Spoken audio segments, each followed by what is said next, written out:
Hi, everybody. Good afternoon, and welcome to the New Filmmakers LA Film Festival. My name is Emma Hughes, Programs Associate at New Filmmakers LA.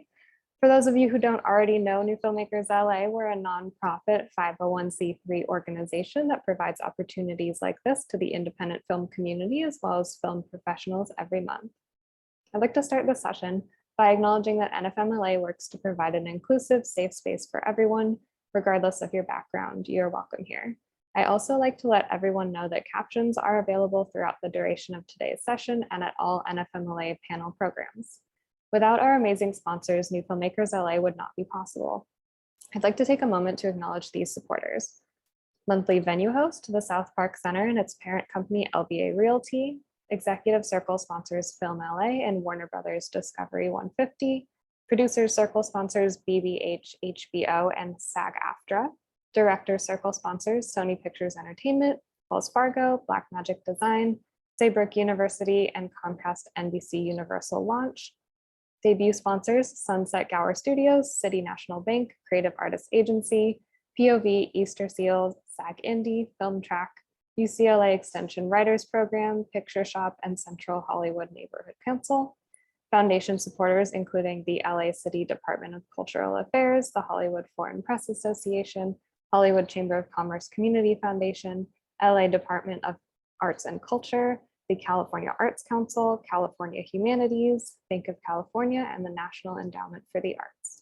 And of course, our media partners, Screen International and the Los Angeles Times.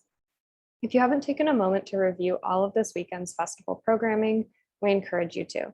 We've got a great lineup, so please make sure to visit our website at nfmla.org to learn about the other programs that are being offered.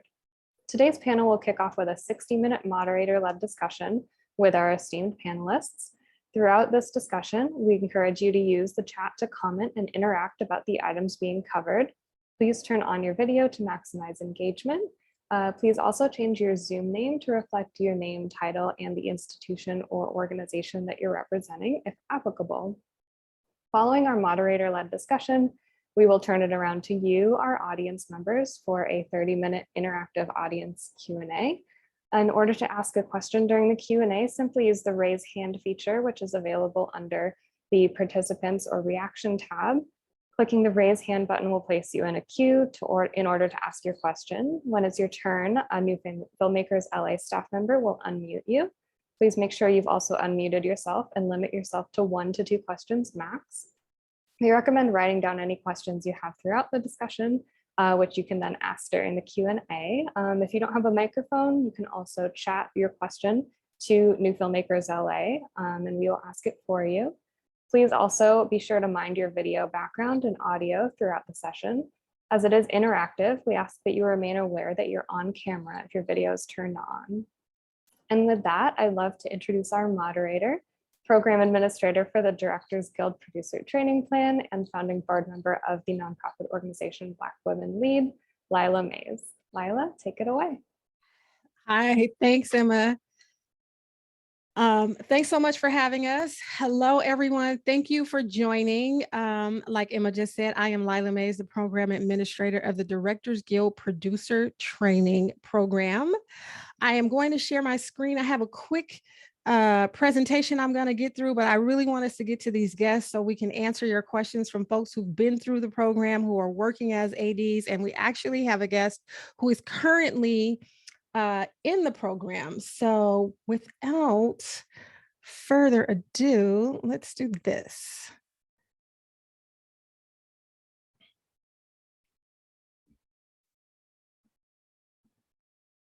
All right.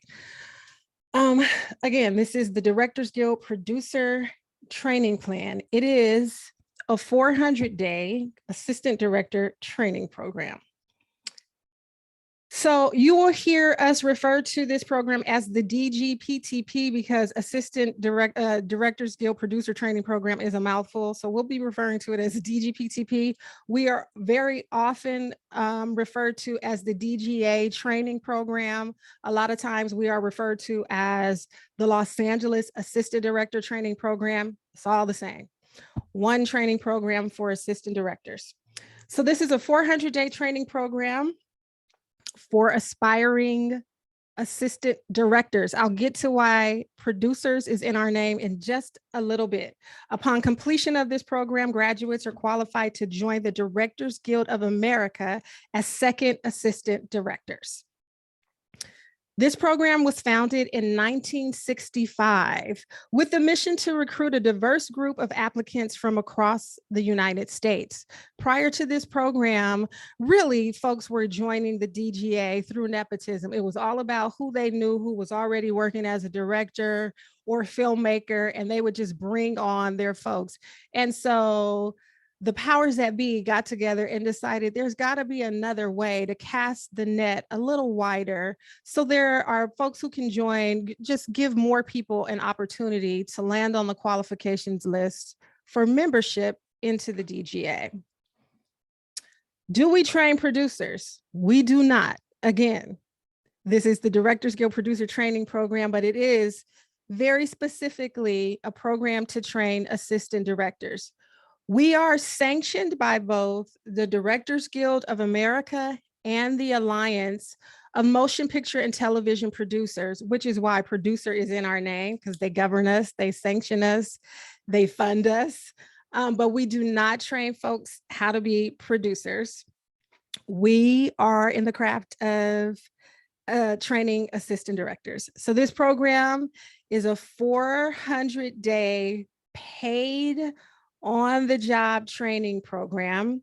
Those 400 days aren't consecutive. And those of you who are interested in production, have worked in production, you might be able to understand why. Most productions aren't consecutive days, right? There are hiatuses that happen, shows get canceled, strikes happen, pandemics happen. All of those kinds of things play into why they aren't consecutive days. So typically 400 days for our participants take 2.5 to 3 years to complete.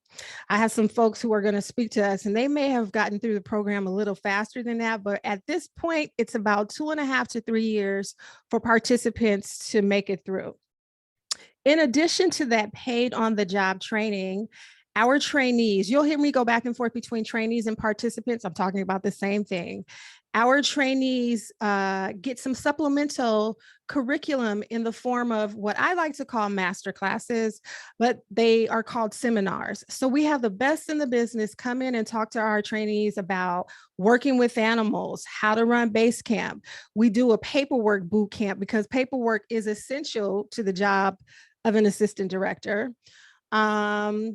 Setting backgrounds, location scouting. We have some gurus come in and talk to the trainees. So in addition to them learning the job of an assistant director on set, we have this supplemental curriculum.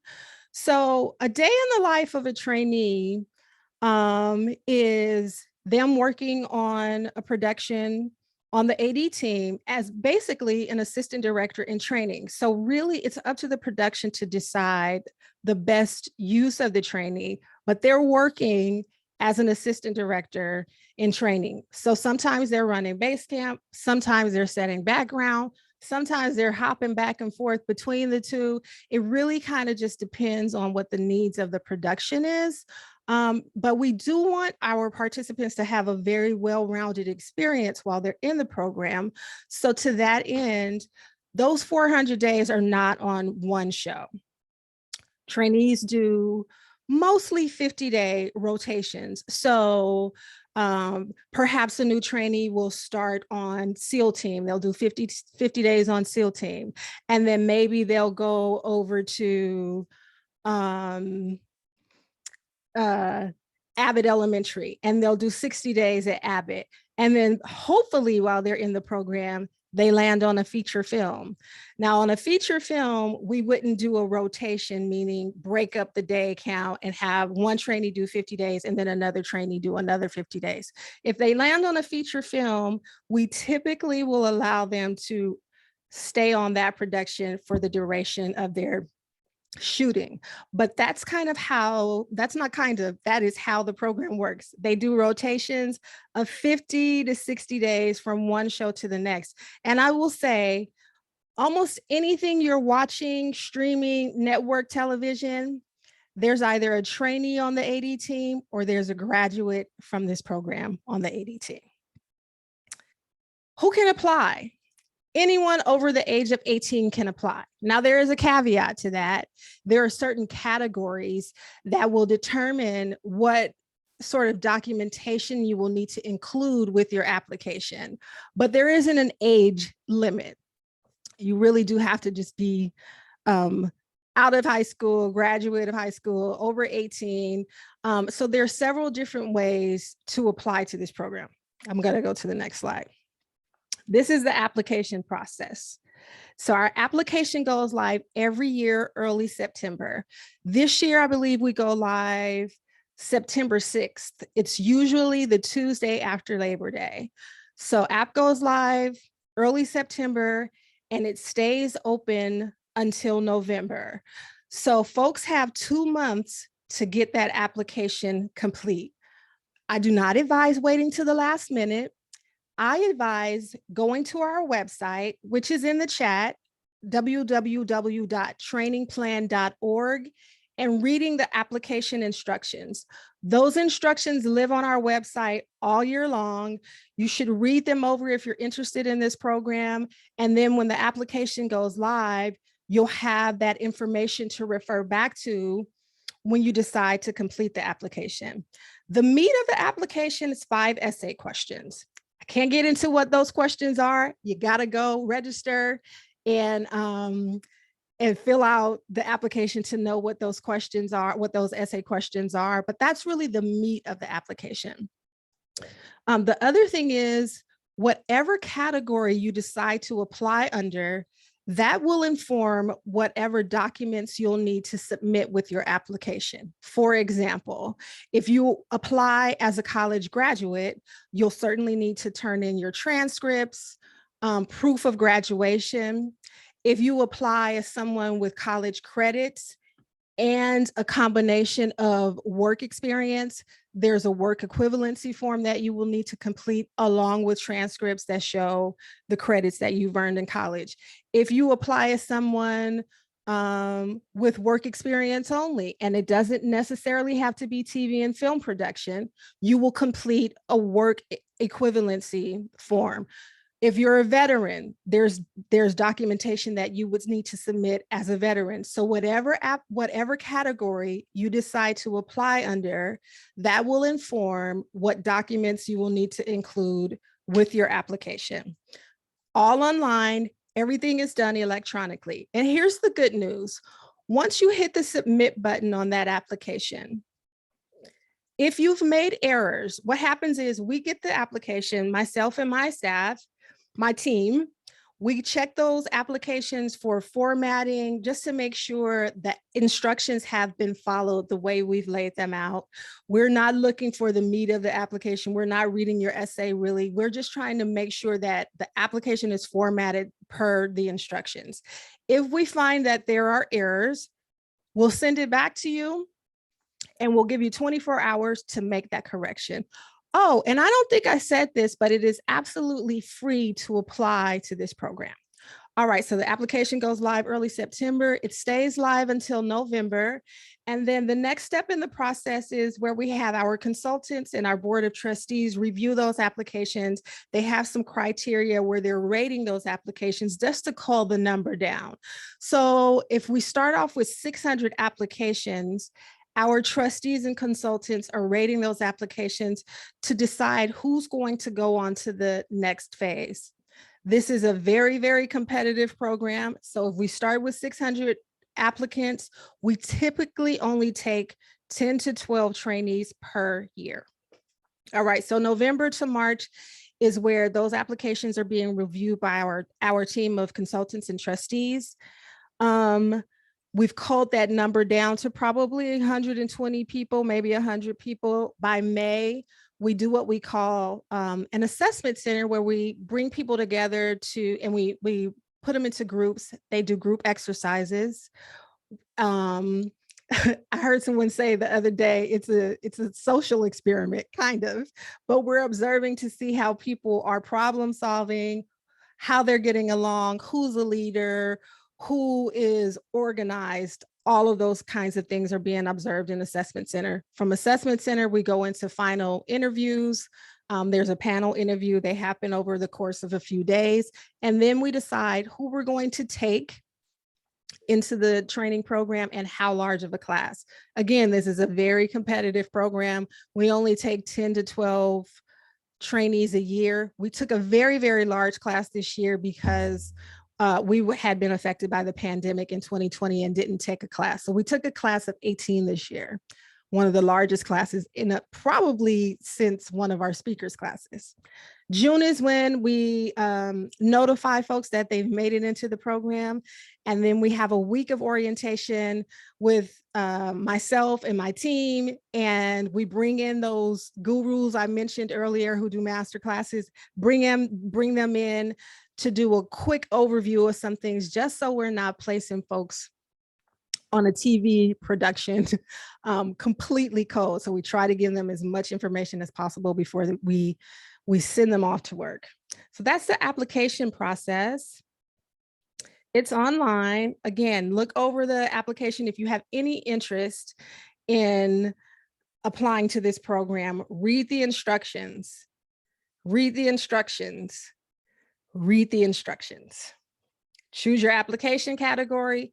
That will inform what documents you'll need to submit, and then triple check the application against those instructions before submitting. So this slide is just a quick overview of some of the things that we've had trainees on. I mean, this is a very, very, very small snapshot. When we get into this panel discussion, the folks who are going to be talking to you all have worked on all kinds of things. I'm so excited to hear from them. But this is a quick snapshot of productions our trainees have worked on. And then if you have any interest, you can use this QR code. It's going to take you to our newsletter. You can sign up for our newsletter. You can go back to the chat and look at our website, and you can sign up that way. It's www.trainingplan.org. All right, I'm going to introduce our amazing panelists for tonight. So first up is one of my trustees, Mrs. Shawn Pipkin-West. Hello. Shawn, hi, Shawn. Shawn has been a DGA member. I'm going to just briefly give your bio, Shawn. Shawn has been a DGA member since 2004. Working as a first assistant director in the industry, Shawn is now transitioning to episodic streaming director. Big thanks. Her short film directorial debut, Mo, made the film festival circuit in 2020. At the moment, Shawn is working on the Untitled Lion King prequel, directed by Academy Award winner Barry Jenkins. Shawn is, again, she's on our board of trustees. She's the co-chair of the Women's Steering Committee for the DGA and member of the Safety Committee, the Education Committee, First AD Committee, and currently is second vice chair of the AD UPM Council West for the DGA. Thank you, Shawn. Welcome. Welcome, welcome. Thank you. Thank you for having me. Absolutely. Absolutely. We're going to get into some questions. Next up is Imhotep Coleman. He is a veteran assistant director and graduate of the program. Did I mention that Shawn was a graduate of the program? Yes, she's a graduate of the program and a trustee. Imhotep is a graduate of the program, a veteran assistant director working in both television and film. His credits include 911, Scandal, The Bridge, The Secret Life of an American Teenager, Southland, Project X, on and on and on and on. His most recent project is the Hulu show Unprisoned, starring Kerry Washington and Delroy Lindo, who I may or may not have fanned out on when I saw them when I did a set visit recently. When we call him Tep around here. When Tep is not leading sets, he is also an active member of his Inglewood community. He is the co-founder of Urban Scholar Academy, a Super Bowl Legacy Award-winning nonprofit organization that is dedicated to transforming the minds of youth through academic enrichment and community service opportunities. Thank you so much for being here, Tep. Appreciate it. All right, next up is one of He was in a class that was mine alone. I think you were in the class, Keegan, that I didn't inherit. You were one of the first classes that I actually had from start to finish. Keegan is a recent graduate of the program. He is a Chicago native and 2014 graduate of University of North Carolina, Wilmington, with a BA in film studies. Before becoming a DGPTP trainee in 2018, he managed a drone videography company, High Point Aerial in Syracuse. Wow. That's impressive, Keegan. I don't think I knew that before I saw your bio a few days ago. Keegan graduated from this program in 2021 and has since consistently worked as a second second. When he's not working, he is an avid reader, salsa dancer, y'all, and world traveler. He also enjoys spending time outdoors, particularly hiking and scuba diving. Thanks for being here, Keegan. And listen. Thanks for having me.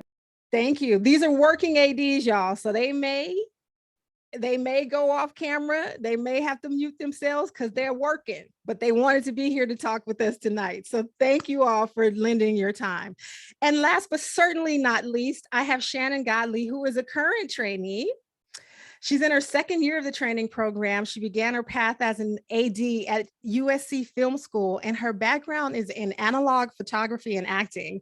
In her free time, she loves to make music and spend time with her husband and dog. Thank you so much for being here, Shannon. Thank you for having me.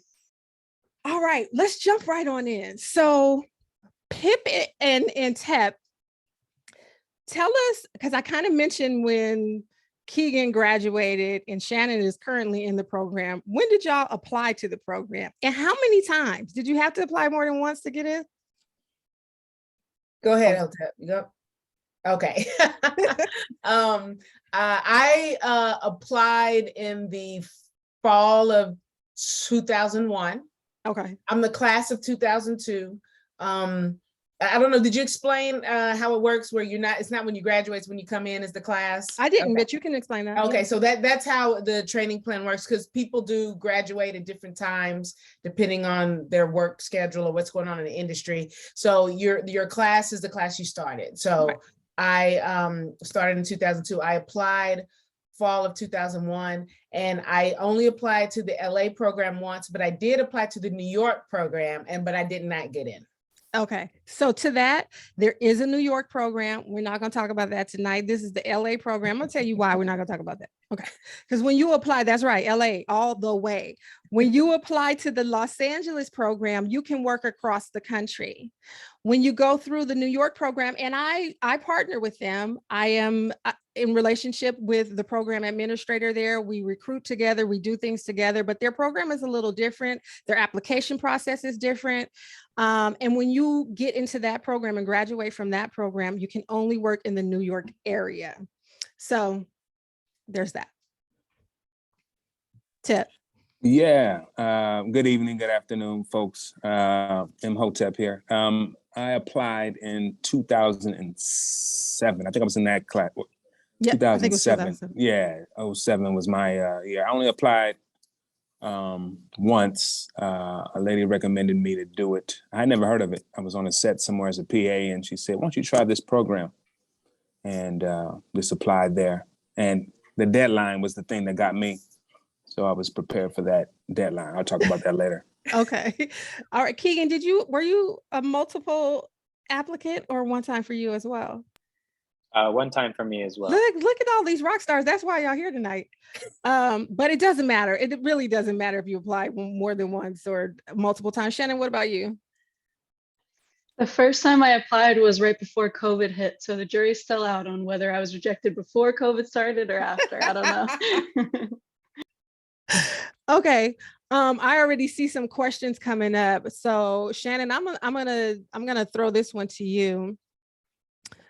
How did you prepare for the application process? And then I want everyone to jump in, but I'm going to start with Shannon on that.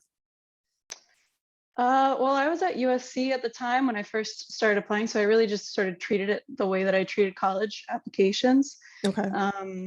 And I definitely while the application was open, I went back to it many, many times and kept honing my writing and kept trying to think of my writing in terms of economy of writing and making sure that I was fitting everything that I wanted to say, but saying it, having a good narrative to it, having a good structure.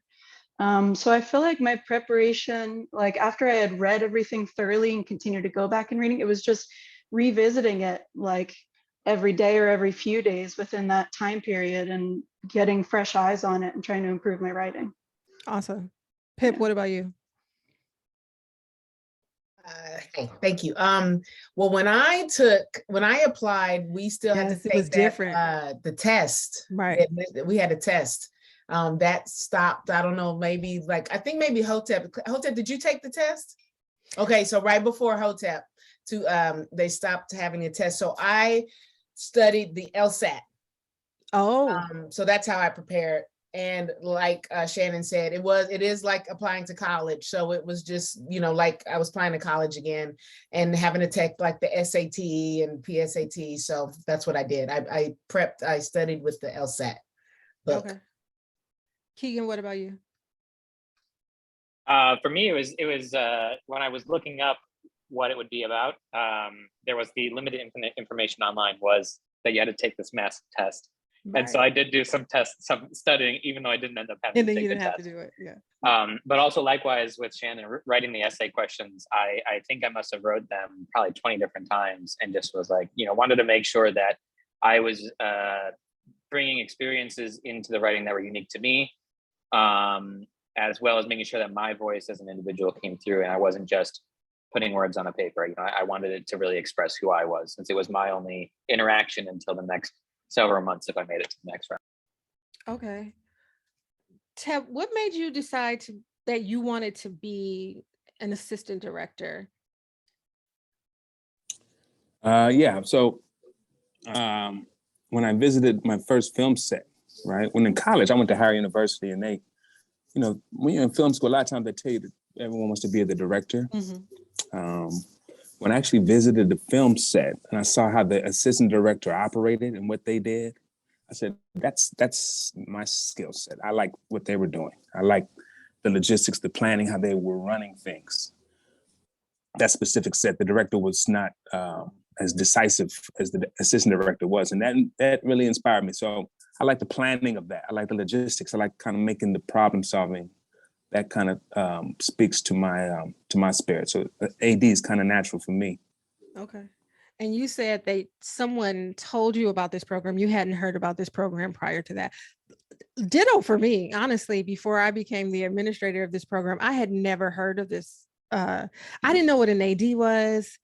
I had never heard of this program. My background was very different. I worked in entertainment for years, but music, and award shows and live television, that kind of thing. So I didn't know anything about this program, but I love hearing that because I think there is a very specific skill set that ADs have that can be in other industries that certainly translate to this kind of job. Pip, how did you know this was the path you wanted to take and the work you wanted to do? Well, as far as the path, since I was little, I knew I wanted to work in the industry, in film and television, because I am a film and television buff. But I was like, well, how do I get into it? And really what happened with me is I was working on the East Coast and I remember getting laid off. So I had to move back in with my parents. And I was like, you know what? I'm going to pursue my dream working in film and television. So back in the day, there used to be things called yellow pages, where you just look up. And so I looked up the Houston, I'm from Houston. I looked up the Houston Film Commission and just called up and said, how do I get into film and TV production? And the gentleman who still works there today, who I'm still friends with, Alfred Cervantes, said, well, let me send you, just send me a resume. And I said, well, I only have promotions and PR experience. He says, it doesn't matter.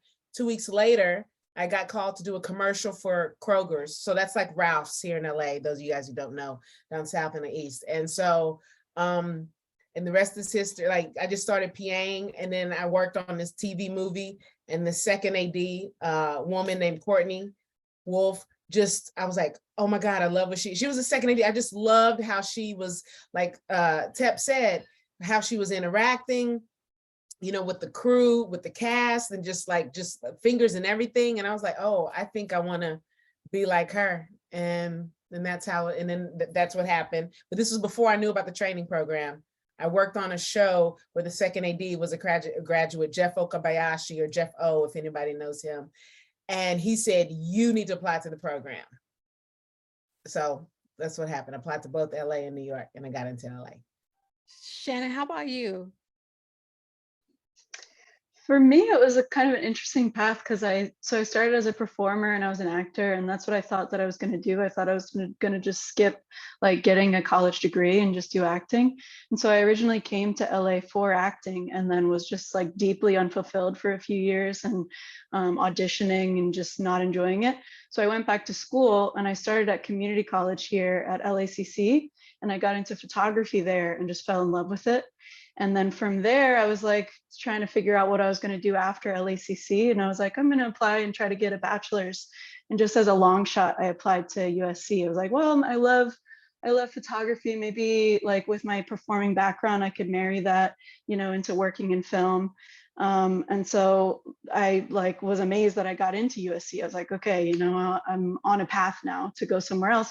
So I went there, and then that's where I found ADing, and I felt like it just compiled all my skill sets together. You know, I'm very creative as well, but I very much thrive in structure. And so when I figured out really what ADing was, and that I could, like Pip was saying, like marry, like have a hand in every different department, communicate with everybody, and also have this wonderful structure, and sort of be like the hub of like a bicycle wheel.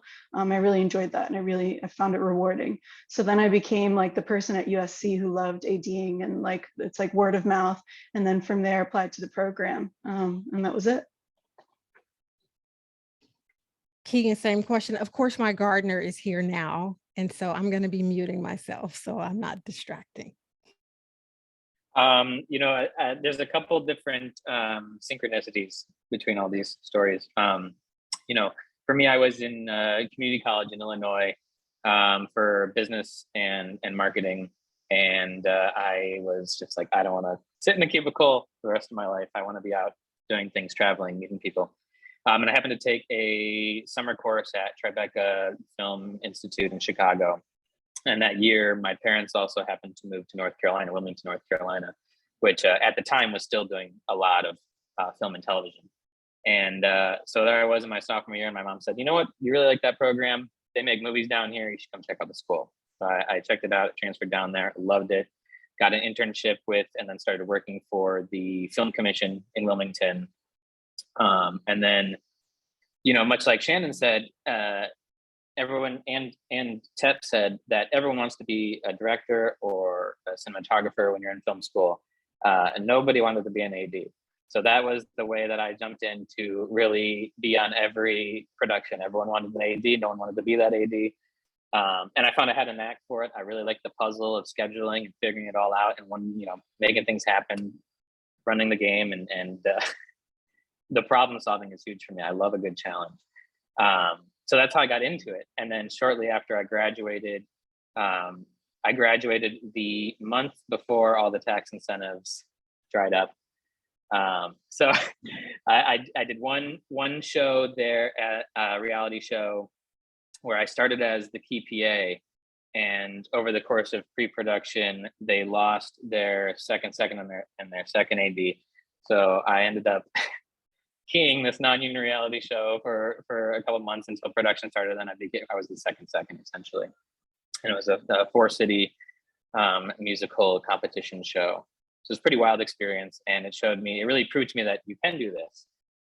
And so after I got back, I moved up to New York, tried to jump into their film world that never really took off. And so after a few months of doing the drone company, I decided I really wanted to get back into that world. And I remembered somebody mentioned the training plan to me while I was in college, and I hadn't thought much of it. It was the New York one that I was tuned into, but I ended up applying to the LA one. I didn't even apply to the New York one. I don't know why. but Aren't you I applied to the glad? LA one. Aren't Oh, you so glad? glad. I was so glad. And I was lucky enough to get in on that first round. So yeah. Awesome. What was your, so Keegan, you moved here, Shannon, you moved here, and I'm saying here in LA. Pip, were you already here when you applied? No, I had to move from Houston. I was You had actually to move in from Houston. Hawaii working on a film when I got the word. So I had to leave that film, go to Houston, pack up, and come back to LA. And that was it. Wow. And then Imhotep, were you here? I know you went to Howard, but had you come back to Southern California? Yes. Yes, yes. Okay. What was your, so for those of you who had to move to Los Angeles, what was the biggest fear? What was the most anxiety causing piece of that? Yes, Pip. I'll tell you, y'all are gonna laugh, but earthquakes. That's I mean, that's real. that was what I was afraid of. You know, I'm from Houston, so like hurricanes and floods, that's fine. But I was like, earthquakes, how does that work? Like literally, that was like scared to death of earthquakes. That was what caused me anxiety when I moved here.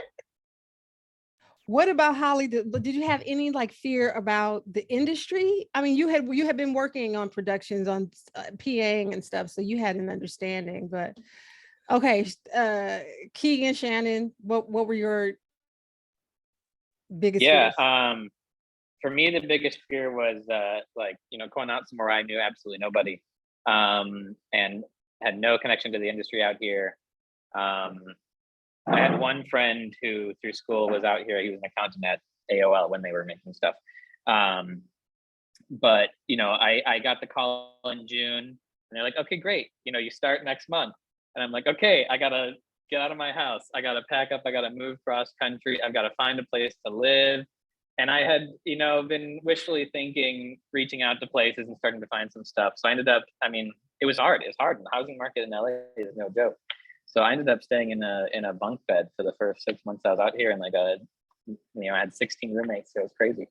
But the big fear also for me was, I had not been doing any union work as a PA. I had no idea what this world was like. It was a whole new jungle for me.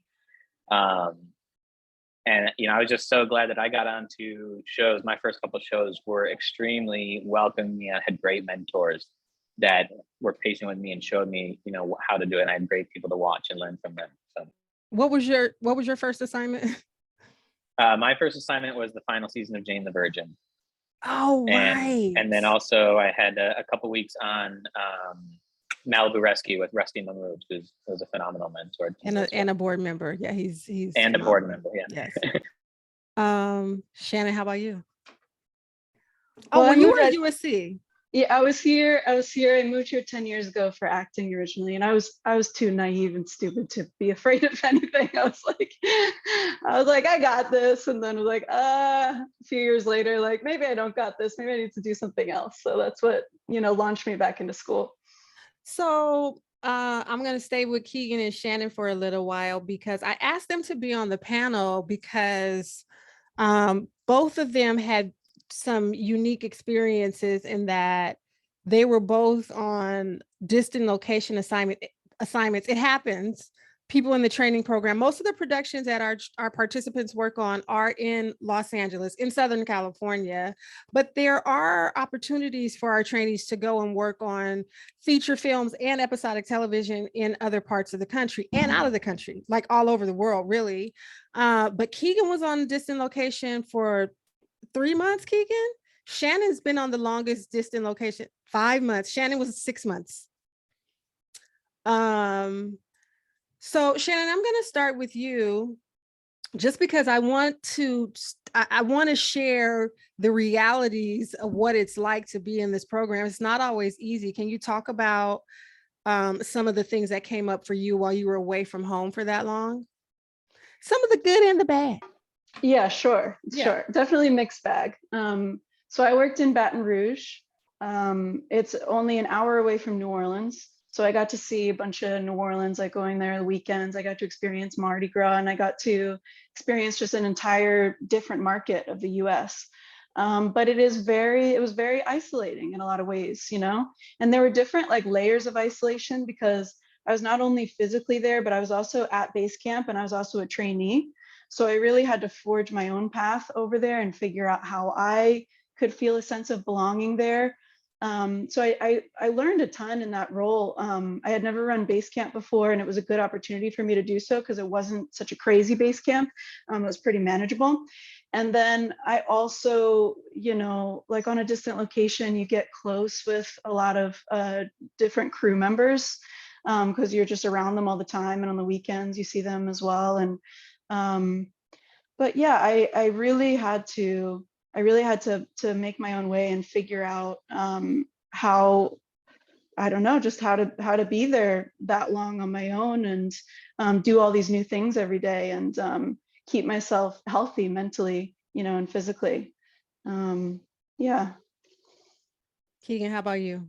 So Keegan, before you answer, Keegan worked on it was episodic. Was it a mini series? What was it? It was American Rust. It was a season 1 American Rust. Okay. A full series. For me, I guess I was kind of lucky in that part of the reason I got in the industry was to travel around. B, because I have moved in my life so many times to drastically different areas, usually by myself. I kind of had a precognition, you know, predisposal to that kind of thing. But it was very difficult. I worked in Pittsburgh for 5 months. And it was crazy too, because I just done a 2-week pilot where we did 14, 16-hour days every single day. And then I interviewed for this over the weekend while I was shooting that. And they're like, okay, we want you. So then I like jumped in my car and I drove to Pittsburgh like 2 days after we wrapped that pilot. And I was replacing someone who had gotten fired. And so there was a lot of heat when I was coming into it. You know, one of the calls I got from the key PA I was coming in was like, are you any good? Like, I'm driving into Pittsburgh right now. I'm like, are you any good? What's your deal? Tell us about your, like, how are you going to do this? Like, that was one of my best friends that got fired. So there was a lot of like animosity at first and kind of this tension going into it and not having any support system. Like Shannon said, you're by yourself. But it was also an incredible experience and met a lot of great people, and learned an entirely different way, part of the market, which is very interesting. Again, apologies, my gardener is making all the noise, but to that, I think it's really interesting to hear about your experiences. And then Imhotep and Sean, I want to hear about some of your distant location experiences, if you had any. But I think it's such a mirror to what happens from assignment to assignment to assignment anyway, like sort of joining a new crew, but this is in another state, in another country. Yeah, Keegan. Sorry, there was one more thing I wanted to add, actually. And going back to the benefits of doing a distant location is that I have now been getting calls from all over the country to go work. I am leaving next month to go to Atlanta to shoot a feature. Unfortunately, I just got a call after I took that job to go to Montana and shoot one of the Yellowstone prequels for a few months. And that's the most exciting part to me, is just getting these opportunities now around the country and hopefully one day, you know, a little international. Pip, Tep, jump in if you have anything to share about distant location. He's deferring to the young lady, Pip. Well, I did not work on distant location as a trainee, okay, in the program. Okay. So I did not. I did a long feature that was supposed to go 77 days and ended up going 101 days. And that's why I got to graduate first in my class. Oh, did you? I didn't know that. It went really long. It went wow. You were just booking through. Yeah. I was. Tep, did you do any distant location? Okay. Yeah, I did. I was on a movie called Funny People, Adam Sandler and Judd Apatow. Wow. And actually the day that Obama was inaugurated in office, we were in Sausalito Bay up in San Francisco. And actually when he got, I was in, so we were, did a little bit of that. It was stayed in the state, but yeah. Yeah. Okay. Yeah. Okay. Would you do it all over again and why? Anybody, all of you, and anyone, whoever wants to go first. For me, yes, totally.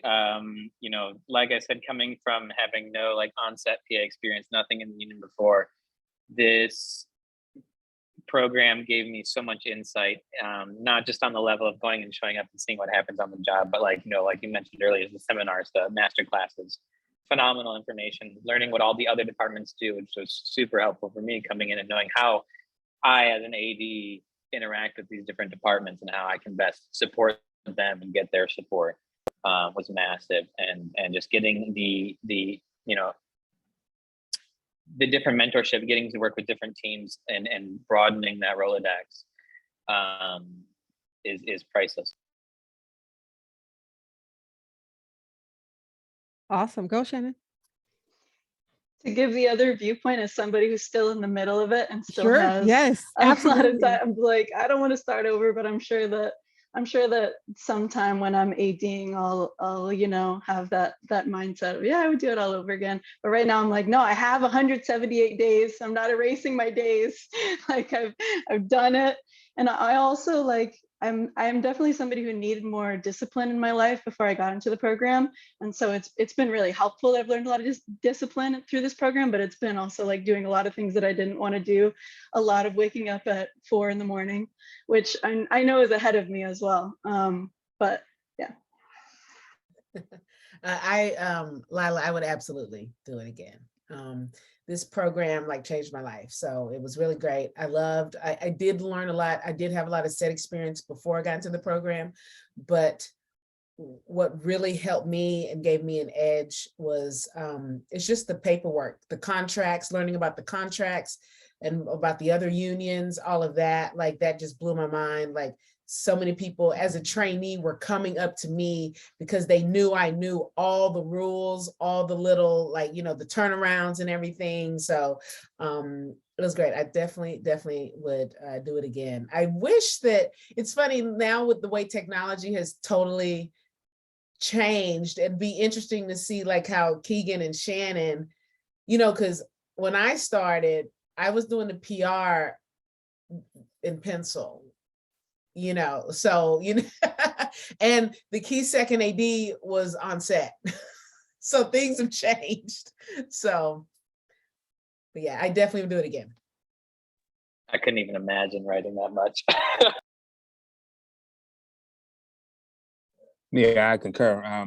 It's also kind of a base for you to connect with your colleagues. A lot of your jobs are coming not from up, but from side by side. The people you come up with, your friends in the program, you know, you pull each other up, you work on each other, you refer each other for jobs. And this is a career, right? We're not actually racing to see, because the job is hard. We need help on shows. I need help on that. I can't take that. She can. Do you know anyone who can? I do. He's good. She's great. So as you build a career, we're not competing for jobs, because these jobs are tough. These jobs are long and they keep coming, and TV was never turned off. So if you don't get a show, another one's coming. If you have a show, another one will come. And I had to change my mindset as an AD when I got into the industry. It's like, this is a collaborative deal, right? I'm dealing with, you know, we're prepping a movie right now. And, you know, we have a ton of days, a ton of actors, a ton of locations, you know, 3 12-hour scouts on the next 3 days. So we're collaborating. It's not a competitive, no. Help me, help you. And that's how I took it. And that's how I love what the production is. You know, if that makes sense. It makes perfect sense. I think that was a great point. Pip, go ahead. I'll come back to my point. Yeah, I'm sorry, but I just want to say, just piggybacking off of what Hotep said, is like, one of the best things about our program is that you go from show to show. So you're meeting different AD teams, you're meeting different UPMs, different producers, and you're learning how everybody does everything differently. So I always took something like, oh, I'm going to do that when I become an AD. And or there are a lot of times where I said, I'm never going to do that. So it's really great. And also just the networking. It doesn't get any better with the networking, because you're put on all these shows, you're meeting all these people. And after you graduate, all these people are going to hire you. Again, it will happen. They're going to hire you. I mean, I think that is one of the biggest gets from this program is just is the community, right? Is like Tep said, you're not competing. This is collaboration. And if I can't do it, I'm going to refer somebody who I know can do the job. You know, the jobs don't always come from above. It comes from my colleague. I think that's one of the biggest perks of this program is certainly who you're coming up in the program with. I know I've heard it over and over again. Folks are still on text threads who were back, you know, in Pip's class. I met someone, I just did recruiting in Florida, and I met someone from Pip's class who was like, get her on the phone, send her this picture. I mean, people who I'm saying they, but we develop these relationships because I have to say, and I don't think I've ever said this on a panel or in an informational session, but this program has changed my life as well. Being able to work with you all, and Shannon, I'm going to shout you out. I'm going to put you on the spot. But when Shannon was in Baton Rouge and had difficult days, y'all sharpened me. You know, I have to get into a space to be able to coach a certain thing and pull a certain thing out of you. And that kind of coaching, I have to reflect back to myself. So it certainly has changed my life. You all pour into me the same way I hope I have poured into you. But I think community is a huge part of why this program is so great. I'm gonna just go on and say it. It's prestigious. I said it's competitive, but this is a prestigious program to get into it. You know, this, yes, Shannon, this is some good stuff. Yes, Shannon. I just wanted to say that the day that you reminded me of just now talking about it, when I had a really, really difficult day and I called you guys, you reminded me of the resources that I have, because there's so many times when you get tunnel vision on set and you can only like see what's in front of you and all the issues that you're dealing with on set with different people, with different situations, everything. It's like I really felt like I was in the middle of this dark tunnel, and you were like, you know, like you have these options, you have this, you have this, you have that. I was like, oh yeah, you know, I could talk to so-and-so, I could ask my advisor for help, I could, you know, and it just reminded me, you know, to look up and see what's around me instead of just being lost in the problems that I was having. Great. Thank you for sharing that. Shannon just mentioned an advisor. One of the other things we do, in addition to the on-the-job paid training, they are paid by the productions. They have master classes, and every participant in the program is assigned an advisor, a graduate of the program. There's only so much coaching I can do, right? I haven't been an AD. I don't know what it's like to be a trainee on a show, but folks who've been through this program know what it's like, know that it's different from show to show. The work is the work, but you got to be socialized into the culture from one show to the next. How do I adjust? What's etiquette on set? How do I talk to this department and that? Like, there are a lot of things that graduates of this program can share with participants that I cannot. So every new trainee gets assigned an advisor. And thank you to all of you. Shannon's still in the program, but thank you to all of you who have given back that way. Keegan, you're up.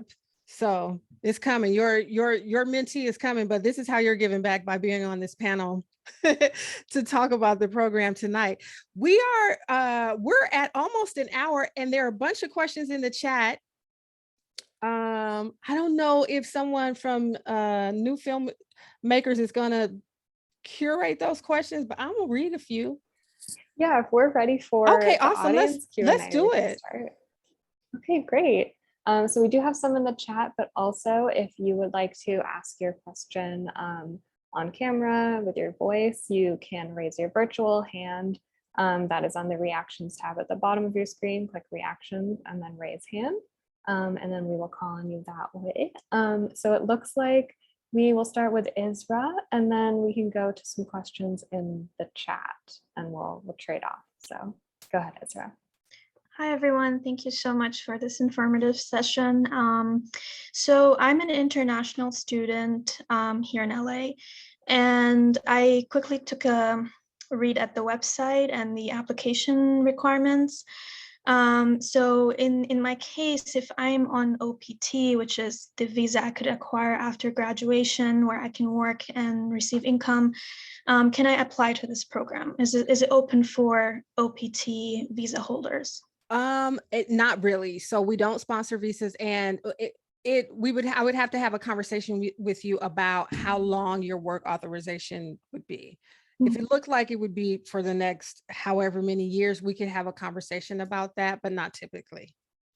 Okay. All right. Thank you so much. Sure. We have a question in the chat. If you get into the program, what is the first day like? Any one of our panelists can answer that.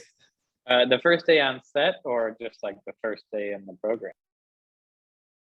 Well, I'll talk about the first day in the program, and then one of you can talk about first day on set. First day in the program, you're with me and staff. We're going through our big old manual of standard operating procedures, the bargaining agreement, all of that stuff, side letters from the DGA. It's a whole bunch of paperwork that we're going through. Trainees are evaluated by their AD team, so there's some paperwork around that. There are calendars that we have to track day counts. We go through all of that. That's the very first day in the training program. And then one of our panelists can talk about maybe the first day on a production.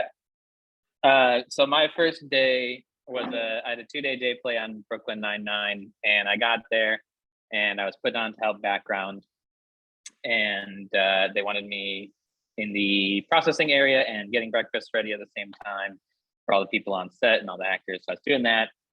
And then by the time that was done, we were fully into the show. I was bringing background up. I was pitching them back and forth. And I think I was like the 3rd or 4th additional trainee on that day. And I get on the set finally, and I'm putting the lockup really far out and just like trying to get in and see something and learn what's going on. And anyways, that day went by pretty quickly. I didn't get a chance to talk to the first AD at all. The next day, I'm like, okay, I got to make sure I get in there. At lunchtime, I go to talk to Tony. I like hand him my TPR, which is a progress report you have to get on each show regularly to just track your progress and how your ADs grade you essentially. And I introduced myself, and he's like, "You were here yesterday?" Like, yeah. He's like, "Why didn't you introduce yourself?" I was like, breakfast and lock up and yeah. So then I got a call from Lila that week, and Keegan, always got to introduce yourself to the first AD.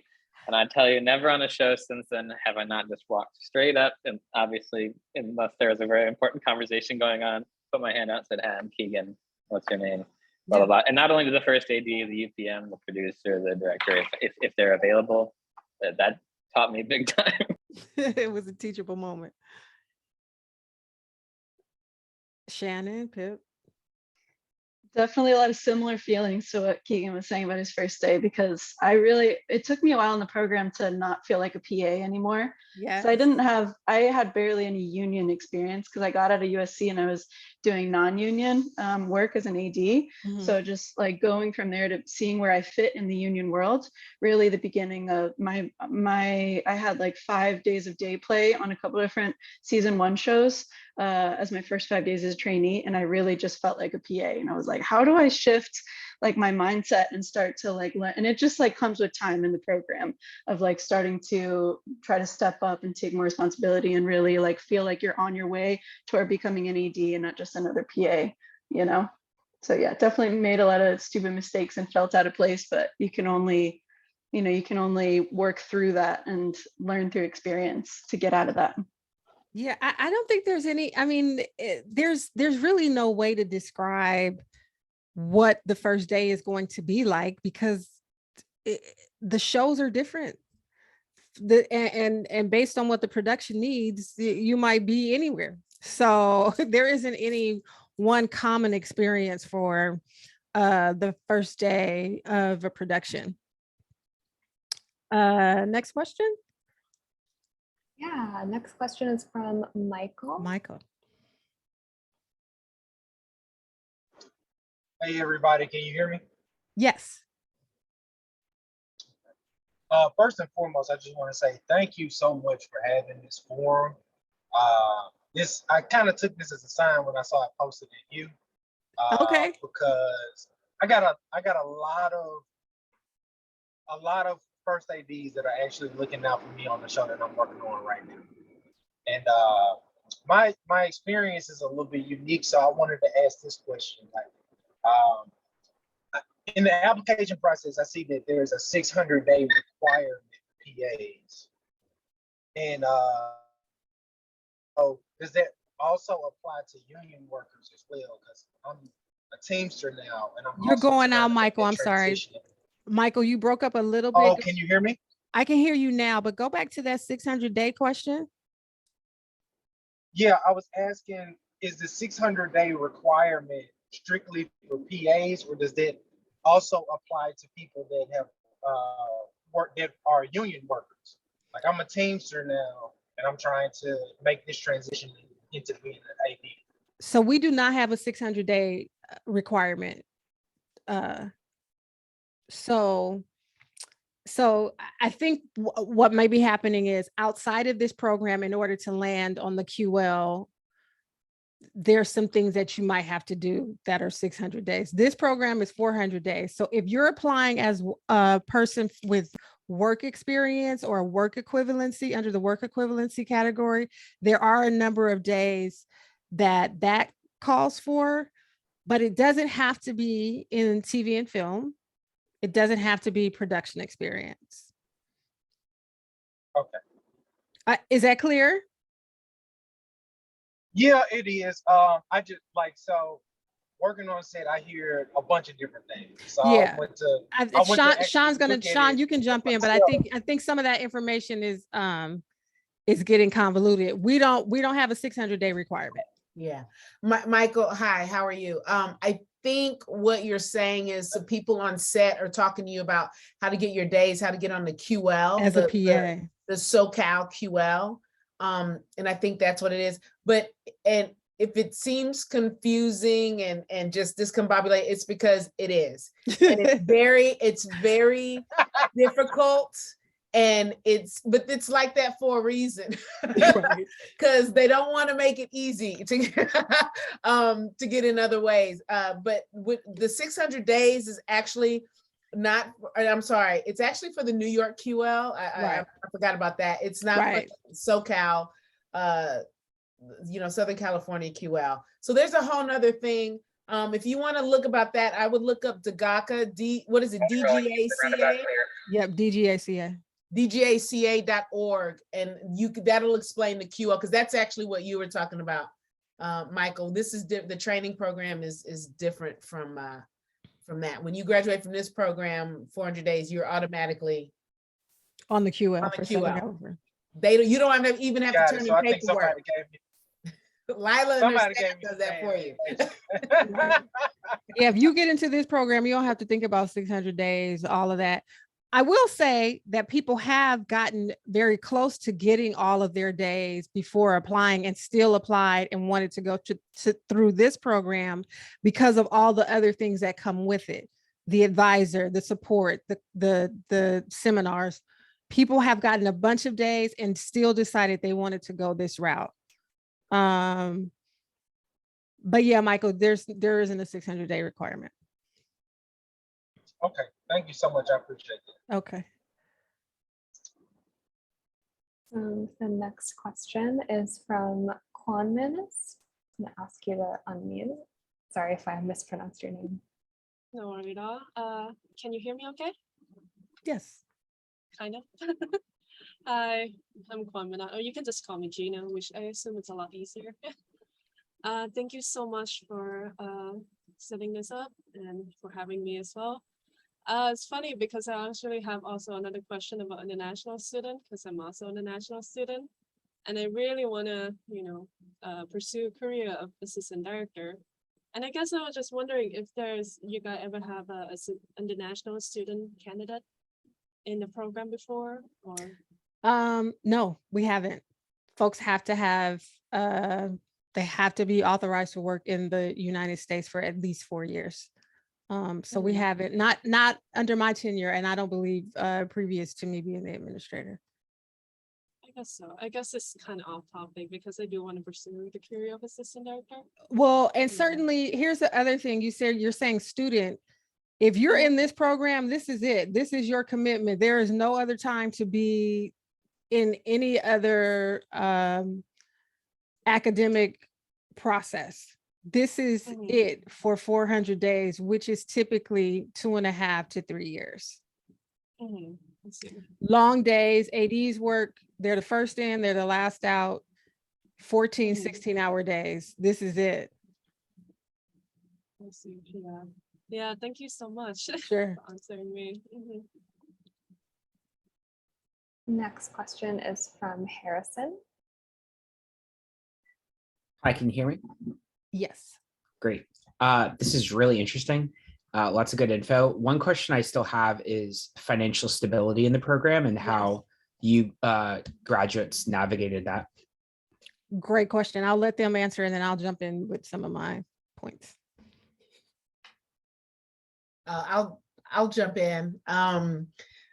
Obviously, when I got into the program, it was about 20 years ago, but things were obviously a lot cheaper. But I hate to say this, but I'm just going to be real with everybody. I did not have time to spend money when I was in the program. I really mean that. Like I on the weekends, I slept.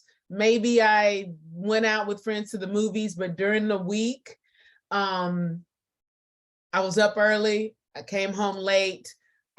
You know, I really didn't eat at home because I was being fed on the set, you know. And also, just so you know, when people know you're in the training of PA, like caterers, craft service, they will look out for you. They will give you a package on Fridays for the weekend, so you don't have to buy anything or cook. So just know that. So I really did not spend much discretionary funds. You didn't have too many, but I do remember that when I did actually join the guild, it was nice at the end of the month to actually have to be in the black, to actually have money in the bank, because at the trainee program, like all my, like at the end of the month, there was nothing, everything was spent. So I just say, just be frugal. And most of my money just went to bills though, car, gas, insurance, rent, and that was it. I'm sorry, I know that's a downer, guys, but I'm just being honest with you. But that's the reality That's of the being, reality. that is, honestly, that is the reality of being in the training program. So Harrison, to your question, trainees are, somebody just put it in the chat. I'm coming, here I come. I think it's Maggie.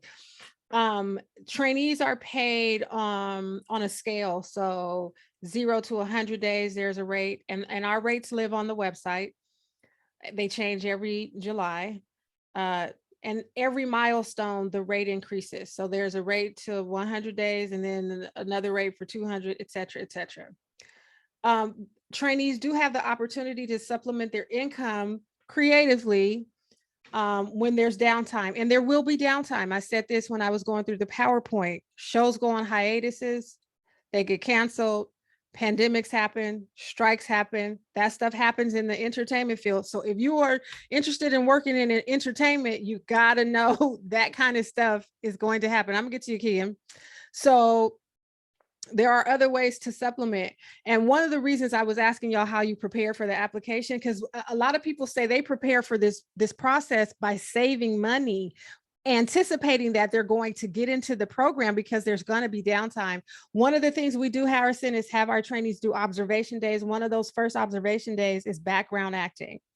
They get signed up with central casting, and that becomes a way for them to earn some extra money. Like anytime they're not working on a production, on an assignment, they can go do background if there's work for them to do. The only thing trainees cannot do while they are participants in this program is work as set PAs. That's the one thing they cannot do in terms of production work. They cannot work as set PAs. We're trying to move our participants from one mindset into another. They are managers in training. They get to be managers in training. Come on, Keegan. Yeah, so definitely while you are working, you know, like Pip said, you don't really spend any money other than the things that you're on a monthly rotation for. That being said, for me, getting into the program between July when I started orientation and January, I worked 14 days as a trainee. So there's a lot of downtime you have to be prepared for. Luckily, now the industry has been slamming people through. It's been excellent. But I had a couple people in my class who went 9 months without an assignment for periods of time. So you do have to be prepared financially to weather that storm. Definitely savings helped a lot. The background work was a good start for me. And then I also trickled into getting non-union commercial AD work, which was very helpful and pays well and is short enough that you don't have to worry about having a job and them calling you saying, hey, you have to come jump off that job and take this training job and making a bad impression. Lila, if I can, it's very interesting that we do have Shannon who has been through the pandemic. Keegan, were you a trainee in 2020 or no? Yes, okay. I did experience the pandemic. So you guys, you two have been through like a once in a generation or lifetime. And Hotep, I don't know if he's still on, but Hotep went through the writer strike. The writer strike, which was really that was really tough. I know people that never came back from that. They got out of the industry. So it is one that this industry is great to be in, but this world and this industry just throws you curveballs, and you just have to be prepared. You just have to be prepared. I don't know if Hotep wants to talk about it. I think he was going to say something, but he's froze. Oh, there he goes. Oh, there he is. Hotep, you want to talk about what the strike happened during your class? Here. You kind of in and out. Yeah, can you hear me? We hear you now. Trying to, it's noisy in the office. Can you hear me? Yes. Okay, yeah, I was actually with you, Pip. We just finished Medium. Remember Medium? Medium, yep. Years ago, yeah. And that was a TV show down at Raleigh Studios, Manhattan Beach. And Pip was she was my AD. And the writer strike happened. So my background was in commercials. So I was a PA in commercials. I had like 200 plus days doing that. So when the strike happened, I could jump over to commercials and work in that. So that was always something that was there. I like commercials because it's in and out. Contacts are kind of fluid, and you do cool projects and did fun stuff. As far as financial, that was a good question. I was a young husband at the time, and I was like Pip. I was frugal. Saving money. But when I got that first AD check, and once I graduated that program, I went and bought a house. I'm not lying. And we were saving so much money and time, and it was during the time when the housing market was just crashed and all that. Everything was foreclosed, and I showed them that payroll stub and the money we put away, and I went and bought a new house on my lines because we put that money away for a rainy day. My wife and I still got that house. So yeah, there is sunshine at the end of that tunnel. Absolutely. And every day will end, every week will end, every show will end. So don't hold yourself down. That's an old quote from Ed Milkovich, a veteran AD. So just know that you will pass through. It's not going to be the end of the world. Yep. And I can't really get into it, but there are some other resources that we have for trainees when it gets to a point. But certainly trainees can file for unemployment. It's really important. I actually had a trainee speak on a panel with me Wednesday, and she said her strategy was to file for unemployment immediately, because when you file in California, there are a bunch of steps you have to sort of go through. But once you do, just continue to report those hours. And then as your shows end, you're already in the system. And so that's a means of some income as well. But certainly trainees can look into other things. The non-union AD stuff is case-by-case conversations that we have to have. I see your hand, Shannon. And but there are other things they can do. Deliveries, catering, whatever, as long as it's not a set PA. Shannon. Just to go back to distant assignments, what I did is, because one of the great things about distant assignments that we haven't mentioned yet is that a lot of times you're able to save more money than than you would if you stayed in town, because they'll often give you more money Oh, to live yeah. off of than what you need. So I saved a lot of money on my distant assignment, and now I'm in a down period. You know, I haven't had work since I got back from my distant assignment, and I'm living off that money that I saved on my distant assignment. So that's another really, really amazing silver lining. And I know that the program is working to continue to send people to more distant assignments Yep. than they have in the past. So that's a really, really great thing to give trainees the ability to save money when they're in the program. That's a great point. That's a great point. All right, who's up next? Next, we have Daniel. Daniel, go ahead and unmute. Hi, everybody. Can you hear me all right? Yes. First of all, thank you guys so much for taking the time to speak. I'm so used to like panels having directors and producers talk, and it's like, that's interesting and all, but it's nice to be at a panel with ADs, and it's been super fascinating to hear you guys talk. But yeah, my question is kind of related to Shannon, what you were talking about earlier about starting out on union jobs and kind of struggling to find your place at first, since you had done kind of more non-union stuff before. And so I'm currently freelancing as a non-union AD, and I want to get that experience on like larger scale sets, because that is in the back of my mind, kind of that fear of like the big scale of larger union sets. And that would involve like set PAing, and I'm hesitant to like go back to set PAing because I am getting AD work. So I guess I would love any kind of advice if you guys think that it's useful to get that experience as set PAing, or just kind of like ride the AD work if you can. I think that if you don't have any experience on union set, you should totally PA and see what it's like. Because I was so glad that I PA'd a little bit in the union world before I got into the program. It was really, really beneficial. And I know that feeling too of not wanting to, like feeling like you're starting over, but since it's union, it's so different in so many ways that it's a really great way to like get your feet wet in the union world. And just, you know, if I were you, I would try to reach out to anybody you know who is working union, who is PAing, if you have any contacts, and they should be able to get you to day play, you know, on something, and then just go from there, and then just take it moment by moment and day by day, you know, and see what it's like. Yeah, there's really no risk to doing that, you know, and if you, otherwise you're probably just going to still be wondering how to break in, you know. I mean, I think any opportunity you have to be a PA is going to support you in this industry, because you get to see what's happening behind the scenes in a bunch of different areas. So I think it's a great idea to work as a production assistant before applying to this program. Thank you guys. Yeah, I can piggyback off and say that was one thing, you know, at least in my first couple hundred days, I had wished I'd done more union PAing before becoming a trainee, because I was playing a lot of catch up, you know, learning all the different bylaws. You know, you come from non-union and you're like, oh, let me jump in and move that. And like, don't touch my stuff. But things like that, you know, you just being on set and observing is huge. Yeah. It gives you so much little baseline information that you can take to jump off of when you make the leap. Thank you. No, that's all good to hear. Awesome. Next question is from Brian. Hey there, can you hear me?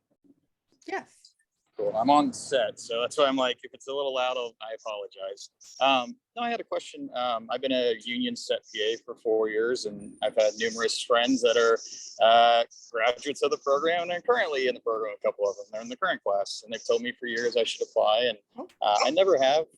Part of the disabled community, part of the veteran community, and just want to ask, you know, in the application process, how much do you think you should articulate what you know, you don't know, and what you don't know, you don't know? Because it's about selling yourself, but not, you know, overstepping the humble brag, I guess. I don't know. That's what I've been told from some friends.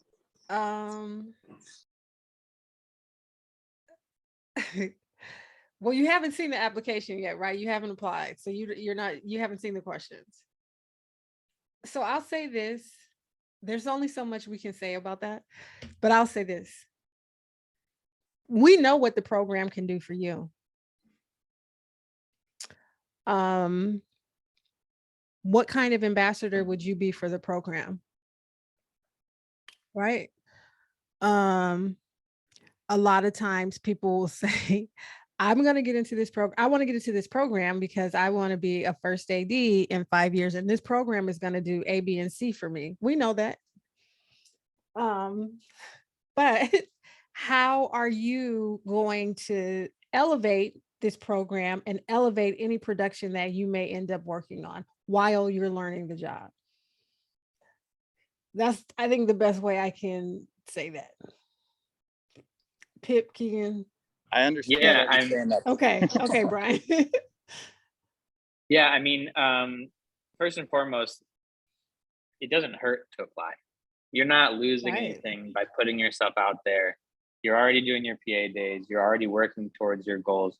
You know, giving yourself this opportunity and just knocking on that door is not going to do you any harm, first and foremost.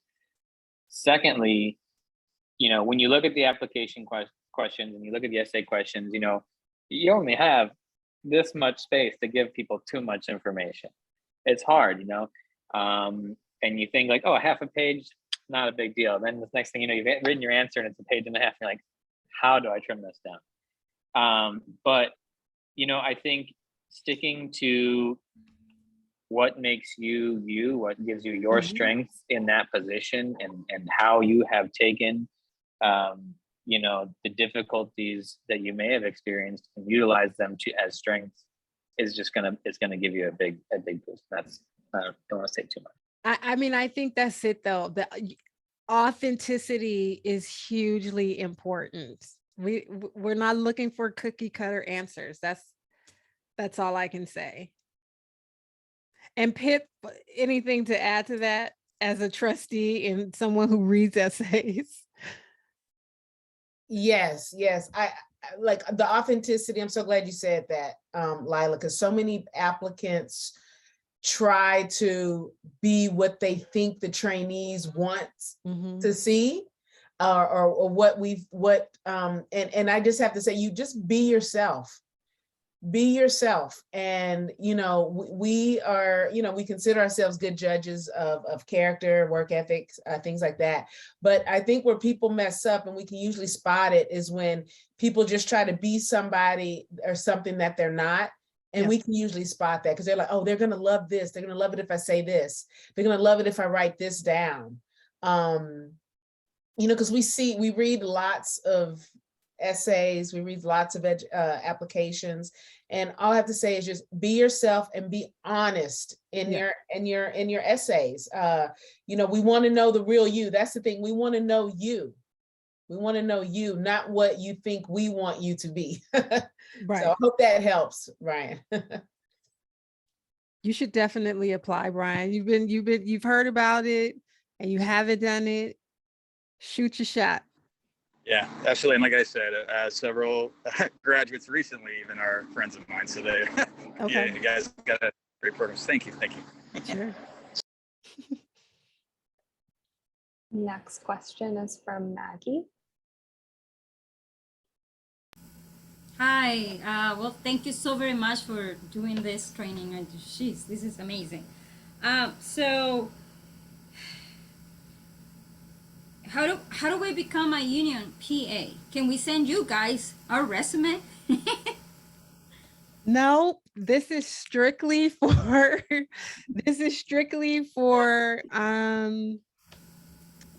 the training program for membership, you know, for ADs and membership into the Directors Guild of America as second ADs. Well, what about the okay, gotcha.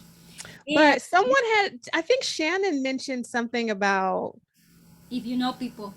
Yeah, I mean, there are ways to sort of infiltrate that, but that isn't what we do. Okay. Maggie, how did you hear about this panel? Pardon me? Yes. How did you hear about this panel? Who did you hear it? Oh, through NewFilmmakers LA. Okay, and do you know anyone in the film industry? Yes, a lot of people. I've been working here in LA for close to 20 years. yeah, just start reaching out to those people. Somebody knows somebody, and we'll give you a chance. Absolutely. And once you get your first one, it's the ball rolls down the hill. You know, as long as you show up and you do a good job and you listen and you keep your eyes out and you're part of the team, you'll keep getting hired. There's some PAs, I'm sure, on this in the audience right now, or Thank has some folks who have worked as PAs. I have worked as a PA, but not union only. So, and then my other question, if I may, no, that's that. So, no, Shannon already answered that question about the rates of outside work. So thank you so much. Okay, and our rates live on trainingplan.org. So they change every July, but the tiers of rates are on our website. So you can go and see what trainees are making right now. Awesome. Their weekly guarantee, all of that. Awesome. Thank you. You're welcome. Oh, and the program, I'm sorry, one last question. The program, you say we have to do the work for at least 4 years? No, it's 400 days to complete. So it's 400 days. They aren't consecutive days. So it typically takes, thank you, Emma. Emma just dropped our website in the chat. They're 400 days, they're non-consecutive. So it usually takes participants 2.5 to 3 years to complete. Okay. Yeah. All right. Thank you so much. Sure. I don't see any more hands, but I we do don't have either, a Emma. couple Okay. a couple more minutes if anyone wants to jump in with a question. Or Lila, if you have any other questions. I want to just reiterate this. There's a bunch of stuff happening in the chat. So Maggie, there's some information that you can probably find to answer your questions about PAs and stuff. I want to reiterate this. Anyone who's interested in applying, go on our website, look at our instructions, follow us on social. Instagram in particular, our handle is at LAADTP. As we're getting closer and closer to the application, we'll have a bunch of stuff that'll be going out, and we'll do a countdown. We'll give you a bunch of stuff about when it's going to close, frequently asked questions, all of that kind of stuff we'll start having on our social media. But Instagram in particular is where we sort of push that information. Shoot your shot. Talk to people who you know who have applied to this program. Again, follow us, go to our website and look at our instructions, read them again, and then read them again and refer to them when you decide to apply. Thank you. Your questions have been amazing. Thank you all for being so engaged and staying on with us. I am so grateful to Sean, to Imhotep, to Shannon, and to Keegan. Thank you all so much for joining us. Thank you to New Filmmakers for having us. This is the first time we've done this with you during our application season, and I'm just thrilled for us to have had this opportunity. So thank you. Good luck and best wishes to everybody in all of your endeavors.